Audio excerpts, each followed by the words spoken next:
हाँ, नमस्कार सर। ये हमारे इधर हिंदुस्तान जिंक लिमिटेड कंपनी है।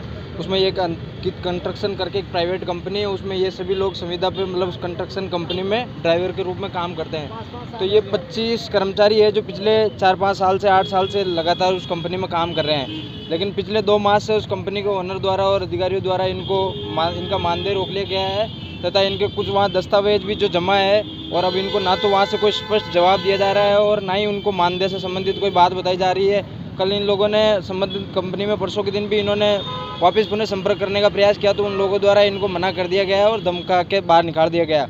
उसके बाद कल इन लोगों ने गेगल थाने में थानाधिकारी को इस संबंध में एक रिपोर्ट दी तो थानाधिकारी के द्वारा इनको आश्वस्त किया गया कि हम कार्रवाई करेंगे, लेकिन कल तक कोई कार्रवाई नहीं हुई। बाद में कंपनी के किसी सदस्य द्वारा इनको सूचना मिली कि आप यहाँ आओ, आपको मानदेय दिया जाएगा। ये लोग वहाँ हिंदुस्तान जिंक लिमिटेड के जो उसके अधीनस्थ जो वो कंस्ट्रक्शन कंपनी है उसका कोई ऑफिस है ARG सिटी में, यहाँ वहाँ ये लोग उपस्थित हुए।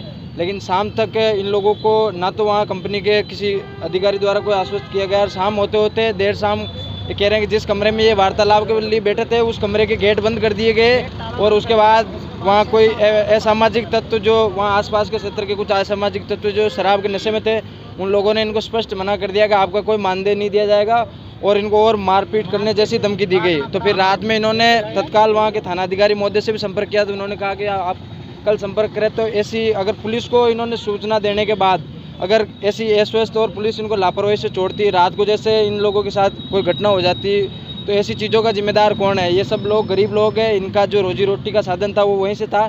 तो हमारी माननीय कलेक्टर साहब को ज्ञापन देके ये मांग है कि संबंधित कंपनी से इन लोगों का जो भी पिछले 2 माह का मानदेय है वो मानदेय दिया जाए और इनके जो भी वहाँ दस्तावेज जमा ताकि इनका भविष्य में गलत उपयोग नहीं हो वो दस्तावेज दिया जाए। इसी संबंध में इन्होंने कल 420 की धारा के संबंधित धोखाधड़ी